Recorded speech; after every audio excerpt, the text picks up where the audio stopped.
Assalamualaikum warahmatullahi wabarakatuh. Waalaikumsalam warahmatullahi wabarakatuh. Waalaikumsalam warahmatullahi wabarakatuh. Perkenalkan, kami dari kelompok 8, pengelolaan laboratorium. Dengan anggota kelompok itu ada saya sendiri, Nisa Aprilina dengan NIM 044, ada Sari Bulan dengan NIM 065, dan ada Sri Oktika Dija Gultom dengan NIM 085. Nah, kami di sini membahas tentang penyusunan standar operasional prosedur atau SOP laboratorium.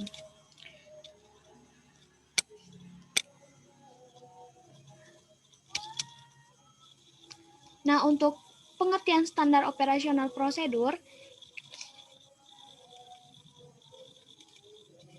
itu akan dibahas oleh saya sendiri. Nah, standar operasional prosedur atau SOP adalah dokumen yang berkaitan dengan prosedur yang dilakukan secara kronologis untuk menyelesaikan suatu pekerjaan yang bertujuan untuk memperoleh hasil kerja yang paling efektif dari para pekerja dengan biaya yang serendah-rendahnya. SOP biasanya terdiri dari manfaat, kapan dibuat atau direvisi, metode penulisan prosedur, serta dilengkapi oleh bagian flowchart di bagian akhir. Nah, tujuan adanya SOP itu sendiri adalah yang pertama, untuk menjaga konsistensi tingkat penampilan kinerja atau kondisi tertentu, dan keamanan petugas dan lingkungan dalam melaksanakan sesuatu tugas atau pekerjaan tertentu. Selanjutnya, sebagai acuan dalam pelaksanaan kegiatan tertentu bagi sesama pekerja dan supervisor. Selanjutnya, untuk menghindari kegagalan atau kesalahan, dengan demikian menghindari dan mengurangi konflik, keraguan, duplikasi, serta pemborosan dalam proses pelaksanaan kegiatan. Selanjutnya, merupakan parameter untuk menilai mutu pelayanan. Selanjutnya, untuk lebih menjamin penggunaan tenaga dan sumber daya secara efisien dan efektif, untuk menjelaskan alur tugas, wewenang, dan tanggung jawab dari petugas yang terkait. Selanjutnya, sebagai dokumen yang digunakan untuk pelatihan, sebagai dokumen sejarah bila telah dibuat revisi SOP yang baru. Nah, adapun fungsi SOP itu sendiri adalah yang pertama untuk memperlancar tugas petugas atau pegawai atau tim atau unit kerja, sebagai dasar hukum bila terjadi penyimpangan. Selanjutnya, mengetahui dengan jelas hambatan-hambatannya dan mudah dilacak. Selanjutnya, mengarahkan petugas atau pegawai untuk sama-sama disiplin dalam bekerja. Selanjutnya, sebagai pedoman dalam melaksanakan pekerjaan rutin. Nah, adapun manfaat SOP itu sendiri, yang pertama itu menunjukkan kinerja bahwa organisasi efisien dan dikelola dengan baik, sebagai standarisasi cara yang dilakukan pegawai dalam menyelesaikan pekerjaan khusus, mengurangi kesalahan dan kelalaian, meningkatkan akuntabilitas dengan mendokumentasikan tanggung jawab khusus dalam melaksanakan tugas. SOP membantu staf menjadi lebih mandiri dan tidak tergantung pada intervensi manajemen, sehingga akan mengurangi keterlibatan pimpinan dalam pelaksanaan proses sehari-hari. Selanjutnya itu menciptakan ukuran standar kinerja yang akan memberikan pegawai cara konkret untuk memperbaiki kinerja serta membantu mengevaluasi usaha yang telah dilakukan. Kemudian menciptakan bahan-bahan training yang dapat membantu pegawai baru untuk cepat melakukan tugasnya. Selanjutnya, menyediakan pedoman bagi setiap pegawai di unit pelayanan dalam melaksanakan pemberian pelayanan sehari-hari. Nah, yang terakhir, menghindari tumpang tindih pelaksanaan tugas pemberian pelayanan. Nah, untuk prinsip-prinsip SOP itu akan dijelaskan oleh rekan saya. Kepada Sri Oktika Dija Gultom, dipersilakan.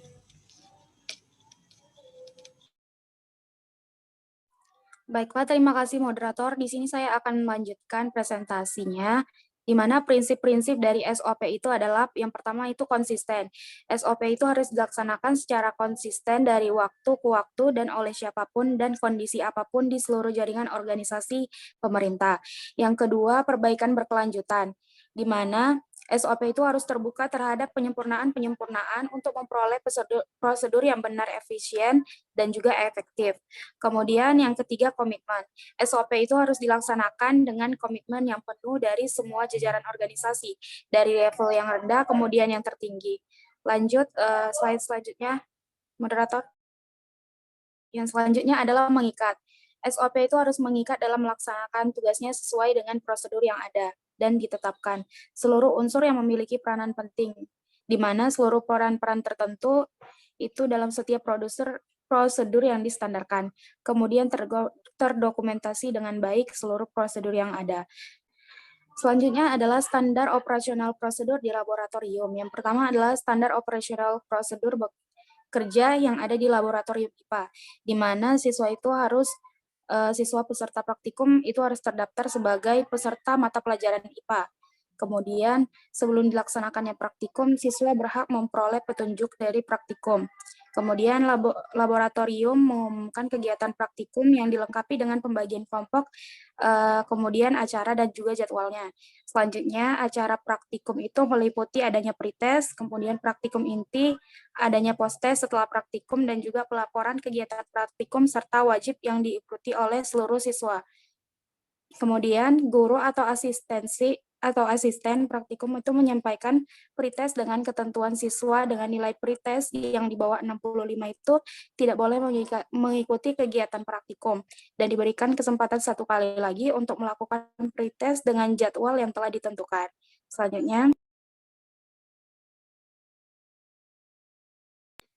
Selanjutnya, kepala laboratorium itu menandatangani kartu puas. Kartu puas itu adalah kartu sebagai bukti bahwa itu telah mengikuti kegiatan terjadwal yang dinyatakan lulus serta digunakan untuk mengambil nilai akhir dari praktikum.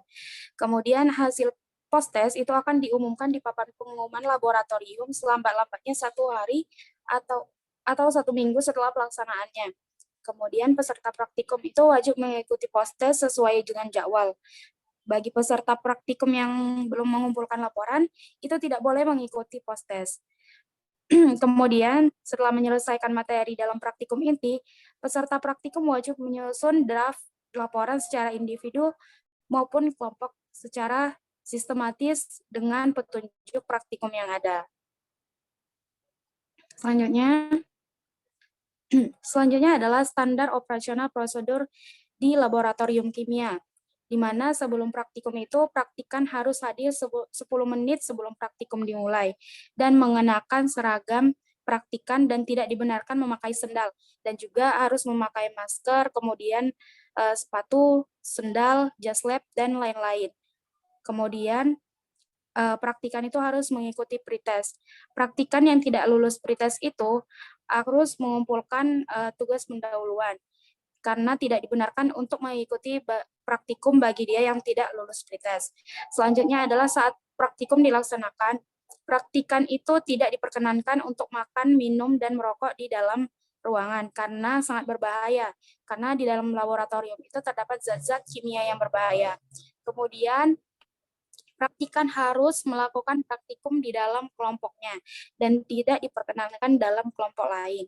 Selanjutnya, setiap kelompok itu harus meminjam alat ataupun dengan mengisi bon yang ada.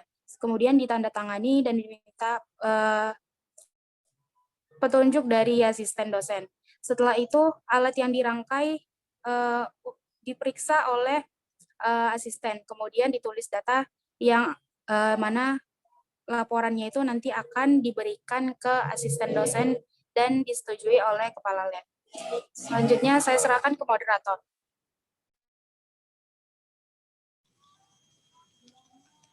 Baiklah, untuk selanjutnya akan dijelaskan oleh rekan saya, Sari Bulan. Kepada Sari Bulan dipersilakan. Baiklah, terima kasih moderator. Saya akan melanjutkan presentasi dari Saudari Tika. Yang selanjutnya yaitu setelah praktikum. Nah, di setelah praktikum ini ada beberapa poin juga. Yang pertama, setelah pengambilan data, setelah selesai peralatan, harus dikembalikan kepada laboran, bersihkan meja dan tinggalkan meja kerja dalam keadaan rapi dan bersih.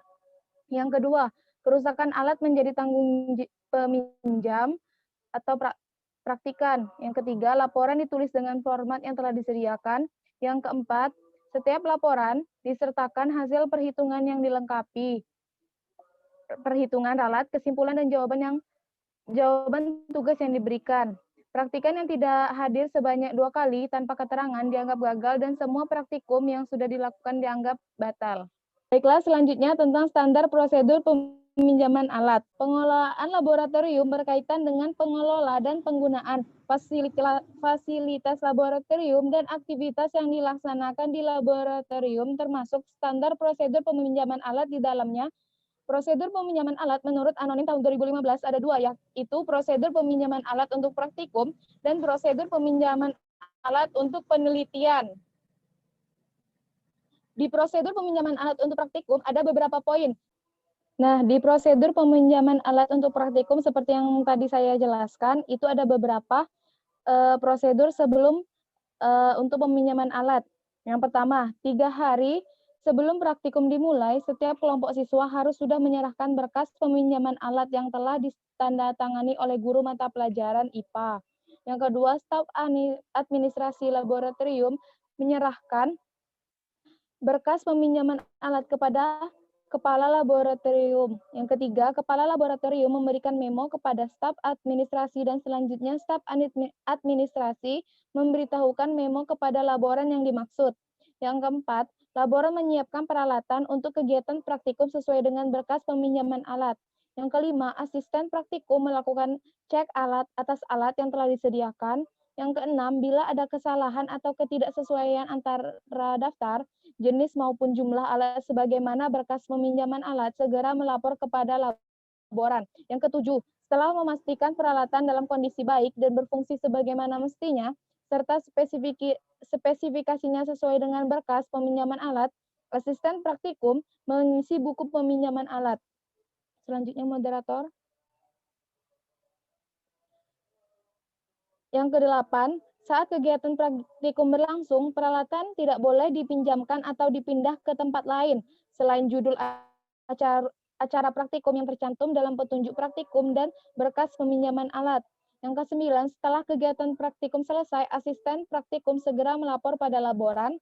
Yang ke-10, peserta praktikum harus membersihkan peralatan, meja, dan ruang praktikum serta merapikannya. Yang ke-11, asisten praktikum bersama laboran melakukan cek atas peralatan yang dipinjam dan digunakan dalam kegiatan praktikum untuk memastikan kondisinya sama dengan saat peralatan akan dipinjam dan digunakan. Peserta praktikum diperbolehkan meninggalkan ruangan laboratorium jika cek peralatan selesai, kondisi laboratorium bersih, rapi, serta diizinkan oleh asisten praktikum. Nah, tadi kan di situ saya menyebutkan ada dua untuk standar prosedur peminjaman alat. Yang keduanya yaitu prosedur peminjaman alat untuk penelitian. Untuk penelitian itu hampir sama saja untuk standar prosedur peminjaman alat untuk praktikum. Nah, di situ juga ada disebutkan bahwasannya ada standar prosedur operasional peminjaman alat laboratorium kimia. Tidak jauh berbeda dengan standar prosedur operasional peminjaman alat laboratorium, standar peminjaman alat-alat laboratorium kimia juga mempunyai standar operasionalnya tersendiri. Adapun standar prosedur operasional peminjaman alat laboratorium kimia biasanya digunakan untuk tugas akhir mahasiswa kimia dan non-kimia, serta penelitian dosen kimia dan non-kimia. Baiklah, selanjutnya moderator. Yang selanjutnya yaitu komponen SOP peralatan dan bahan kimia. Komponen untuk mengontrol SOP peralatan dan bahan kimia di laboratorium antara lain yang pertama, memastikan peralatan yang digunakan untuk praktikum kimia berada dalam kondisi baik, pengukuran atau pengambilan data sesuai praktikum kimia yang akan dilakukan. Yang kedua, memeriksa, membersihkan periodik berdasarkan SOP masing-masing peralatan. Yang ketiga, memastikan atau menjaga dokumentasi setiap kegiatan di setiap logbook masing-masing peralatan. Yang keempat, memastikan bahwa peralatan dan bahan. Yang kelima, memberi label bahan kimia, reagen, pemurnian, bahaya yang ditimbulkan, tanggal kadaluarsa, cara penyimpanan, sumber, tanggal pembuatan atau persiapan, stabilitas. Nah, itulah persentase dari saya. Saya kembalikan kepada moderator. Terima kasih. Baiklah, terima kasih. kepada Saudari Sri Optika Dija dan Sri Bulan. Kepada teman-teman yang ingin bertanya, disilakan bisa langsung open mic atau bisa tulis di room chat-nya. Terima kasih. Izin bertanya, moderator. Ya, disilakan kepada Dewi. Baiklah, perkenalkan nama saya Dewi Mariana Elizabeth dengan NIM 029. Izin bertanya kepada kelompok 8. Pelaksanaan laboratorium kimia akan mudah dikontrol dengan adanya SOP. Akan tetapi, sebelum dilakukan pengontrolan, maka diperlukan penyusunan sebuah SOP yang dapat digunakan. Hal ini disebabkan dalam pengontrolan penerapan SOP laboratorium berkaitan erat dengan ada atau tidaknya SOP laboratorium kimia. Jadi, yang ingin saya tanyakan, bagaimana cara menyusun SOP dengan benar? Terima kasih. Terima kasih Dewi atas pertanyaannya. Kami menampung 3 pertanyaan. Kepada teman-teman yang ingin bertanya lagi, dipersilakan. Izin bertanya, moderator. Ya, dipersilakan kepada Saudari Rizka. Ya, terima kasih. Seperti yang kita ketahui bahwa SOP atau Standard Operating Procedure ini merupakan salah satu sistem manajemen informasi yang dapat berupa prosedur atau aturan tertulis yang hubungan dengan kearsipan dan mendukung sistem operasional agar sesuai dengan prosedur dan mencapai tujuan yang diinginkan, sehingga menjadi salah satu tools yang memiliki banyak kelebihan. Nah, yang saya tanyakan adalah apakah SOP ini memiliki titik kelemahan atau apakah titik kelemahannya ini bergantung pada manusia yang menjalankan SOP ini. Terima kasih. Terima kasih Saudari Rizka. Kepada teman-teman yang ingin bertanya lagi, disilakan.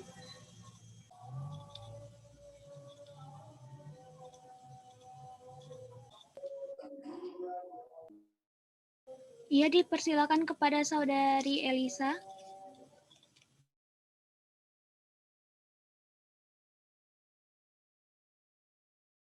Baiklah, terima kasih kepada Saudari Elisa.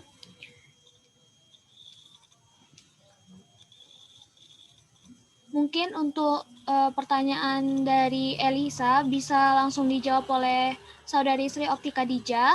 Kepada Sri Optika Dija, dipersilakan.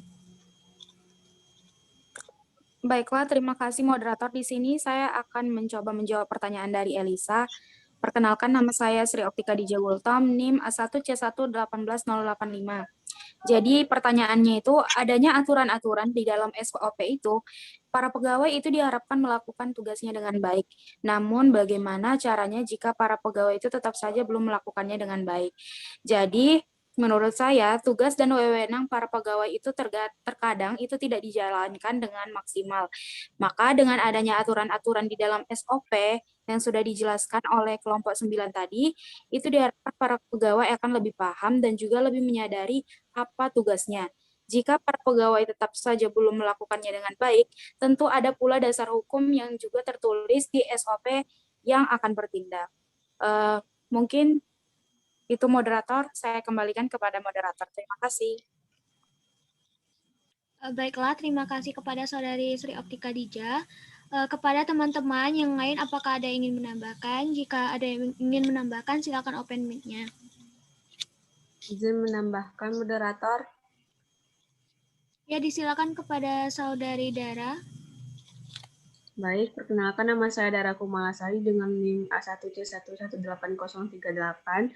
Di sini saya akan melanjutkan penjelasan dari Saudari Tika, di mana dasar hukum di laboratorium menjadi hal yang sangat penting. Karena saat bekerja di laboratorium tidak jarang terjadi penyimpangan. Nah, penyimpangannya itu dapat bersifat ringan atau berat. Dengan adanya dasar hukum tertentu, penyimpangan dapat diminimalisir. Nah, dasar hukum dalam laboratorium ini dapat mengacu pada standar kerja di laboratorium. Mengetahui dengan jelas hambatan-hambatannya dan mudah dilacak menjalankan kegiatan di laboratorium, tentunya para laboran akan menemukan berbagai macam hambatan. Nah, hambatan akan mudah dilacak, diketahui, dan diatasi jika ada standar operasional kerja di laboratorium, sehingga para laboran dapat mengatasi hambatan-hambatan pada saat bekerja. Nah, mengarahkan petugas atau pegawai untuk sama-sama disiplin dalam bekerja, permasalahan kedisiplinan tentu menjadi hal yang sangat sulit diterapkan apalagi dalam laboratorium. Bukan hanya para laboran yang harus memiliki kedisiplinan dalam bekerja, tetapi petugas dan pegawai labor pun juga harus disiplin. Oleh karena itu, adanya standar operasional kerja dapat membantu menciptakan kedisiplinan yang lebih baik sebagai pedoman dalam melaksanakan pekerjaan rutin. Nah, semua peraturan atau petunjuk yang dilakukan di laboratorium terdapat dalam standar operasional kerja. Begitu juga dengan pekerjaan rutin yang dilaksanakan di laboratorium. Pekerjaan rutin berupa pekerjaan yang sering dilakukan seperti praktikum yang merupakan salah satu contoh pekerjaan yang sering dan sangat rutin dilakukan dalam laboratorium. Sekian, saya kembalikan kepada moderator. Terima kasih kepada Saudari Dara yang telah menjelaskan tentang pertanyaan dari Saudari Elisa. Nah, kepada teman-teman yang ingin menambahkan, disilakan.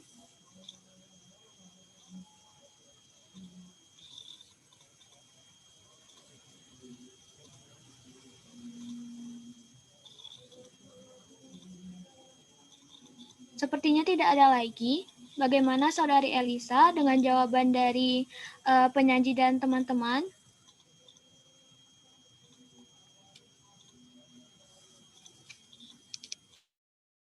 Baik, terima kasih kepada Elisa. Baiklah, untuk jawaban pertanyaan dari Saudari Dewi akan dijawab oleh saya sendiri. Nah, untuk penyusunan SOP itu, adapun penyusunan SOP di laboratorium kimia meliputi beberapa tahap. Tahapan-tahapan tersebut antara lain yang pertama itu menentukan tujuan yang ingin dicapai, membuat rancangan awal, melakukan evaluasi internal, kemudian melakukan evaluasi eksternal, melakukan uji coba, menempatkan prosedur pada unit terkait, dan menjalankan prosedur yang dibuat. Selain tahapan-tahapan yang telah disebutkan di atas, penyusunan SOP juga memperhatikan prinsip-prinsip penyusunan SOP. Prinsip-prinsip penyusunan SOP tersebut dijelaskan di yang pertama itu, SOP harus memperhatikan alur pelaksanaan kegiatan yang mudah ditelusuri jika terjadi masalah suatu pelaksanaannya nanti. Yang kedua, perumusan SOP harus sesuai dengan kebutuhan dan aturan kebijakan yang sedang berlaku. Kemudian, SOP harus memperhatikan lamanya waktu pelaksanaan, porsi tugas masing-masing pelaksana laboratorium, sehingga akan diketahui tanggung jawab dari masing-masing pelaksana pengelola laboratorium. Yang keempat, SOP laboratorium harus dapat menjadi pedoman terhadap norma waktu, hasil kerja yang tepat, serta bagian pendanaan jika dimungkinkan ada pembiayaan di dalamnya. Kemudian, bahasa yang digunakan dalam SOP harus mudah dipahami oleh semua penggunanya. Nah, jika diperhatikan lebih lanjut, maka pengontrolan penerapan SOP termasuk pada tahapan nomor 7. Penyusunan SOP. Maka dalam pelaksanaan pengontrolan penerapan SOP harus memperhatikan SOP yang telah ada. Pengontrolan penerapan laboratorium kimia akan dijelaskan pada bab selanjutnya. Nah, demikianlah penjelasan dari saya. Jika ada teman-teman yang ingin menambahkan, disilakan. Sedikit menambahkan moderator. Ya, disilakan kepada Saudari Dara. Baik, perkenalkan nama saya Dara Kumalasari dengan NIM A1C1181038. Nah, tadi sudah dijelaskan oleh Saudari Nisa. Di sini saya akan menambahkan sedikit bahwa SOP yang baik itu adalah SOP yang mampu menjadikan arus kerja menjadi lebih baik. Kemudian menjadi panduan untuk karyawan baru pada laboratorium dan juga bisa untuk melakukan penghematan biaya dan memudahkan pengawasan serta mengakibatkan koordinasi yang baik antara bagian-bagian yang berlainan dalam laboratorium tersebut. Sekian, terima kasih. Terima kasih kepada Saudari Dara. Untuk teman-teman yang lain, apakah ada yang ingin ditambahkan? Disilakan.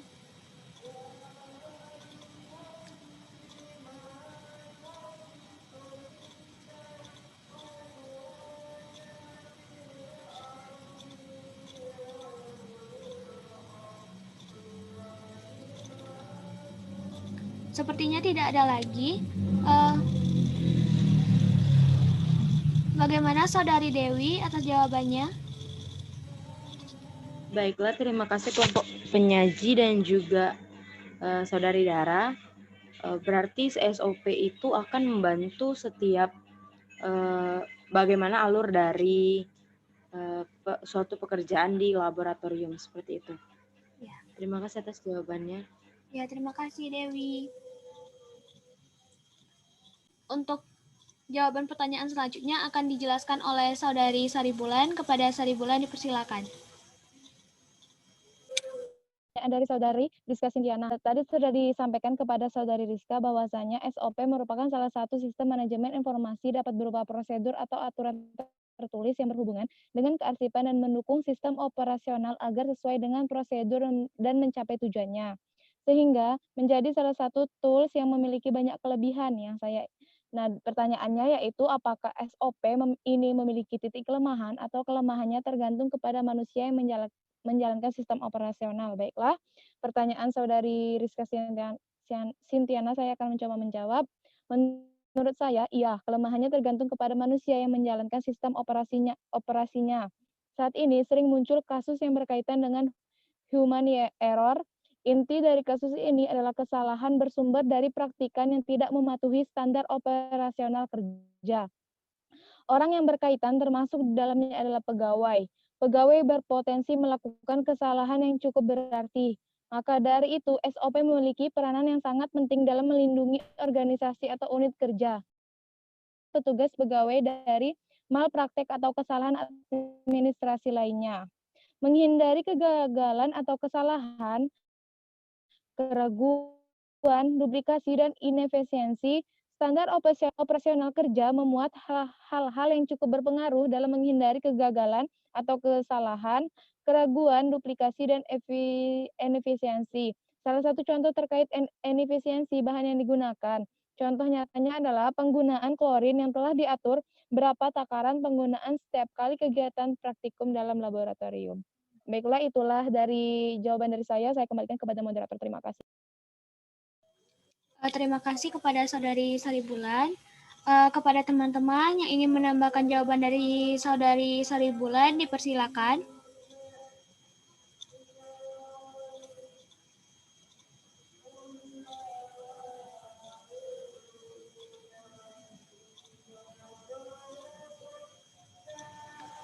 Sepertinya tidak ada. Bagaimana Saudari Rizka? Apakah jawabannya dapat dipahami?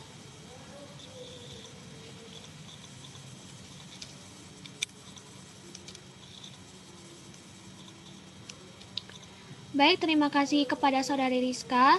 Nah, demikianlah presentasi dari kelompok 8 pada malam hari ini. Kami mohon maaf jika terdapat kesalahan. Saya tutup. Wassalamualaikum warahmatullahi wabarakatuh. Waalaikumsalam warahmatullahi wabarakatuh. Terima kasih moderator. Kepada kelompok 8.